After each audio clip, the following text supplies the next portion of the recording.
বৈরী আবহাওয়ায় বিধ্বস্ত হয় ইরানের প্রেসিডেন্টকে বহনকারী একটি হেলিকপ্টার। বিধ্বস্তের কয়েক ঘণ্টা পর সোমবার ভোরে জানা যায় প্রেসিডেন্ট এবং পররাষ্ট্রমন্ত্রী সহ মোট ৯ জন মারা যান। এ ঘটনায় চাঞ্চল্য সৃষ্টি হয় বিশ্ববাসীর মনে। এরপর দেশটির রাজনৈতিক পরিস্থিতি নিয়ে স্বভাবতই প্রশ্ন ওঠে, কে হবেন পরবর্তী প্রেসিডেন্ট। এরই মধ্যে আলোচনায় এসেছে ভাইস প্রেসিডেন্ট মোহাম্মদ মোখাবেরের নাম।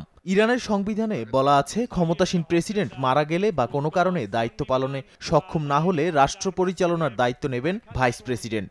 পরবর্তী ৫০ দিনের মধ্যে নতুন নির্বাচনের আয়োজন করতে হবে এবং নতুন প্রেসিডেন্ট বেছে নিতে হবে। তবে যিনি নতুন প্রেসিডেন্ট হন না কেন, তাকে ইরানের সর্বোচ্চ নেতা আয়াতুল্লাহ আলী খামেনির অনুমোদন নিতে হবে। ক্ষমতা কাঠামোয় তার পরেই রয়েছেন প্রেসিডেন্ট। সরকারের প্রধান হিসেবে তিনিই বিবেচিত।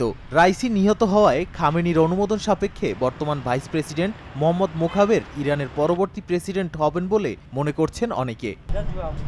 মোখাবেরকে রাইসির মতো খামেনির ঘনিষ্ঠ হিসেবে দেখা হয়। সংবিধান সংশোধনের পরবর্তী সময়ে ইরানের ৭ম ভাইস প্রেসিডেন্ট হিসেবে দায়িত্ব পালন করেন তিনি। ইরানে একসময় প্রধানমন্ত্রীর পদ থাকলেও ১৯৮৯ সালে তা বিলুপ্ত করা হয়। ২০২১ সালের আগস্টে ইরানের প্রেসিডেন্ট হন ইব্রাহিম রাইসি।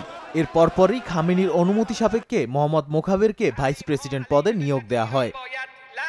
ভাইস প্রেসিডেন্ট হওয়ার আগে মোহাম্মদ মোখাবের সিদাত নামের একটি প্রতিষ্ঠানের প্রেসিডেন্ট হিসেবে টানা ১৪ বছর দায়িত্ব পালন করেন। প্রতিষ্ঠানটি সরাসরি সর্বোচ্চ নেতা আয়াতুল্লাহ আলী খামেনির তত্ত্বাবধানে পরিচালিত হয় বলে জানা যায়।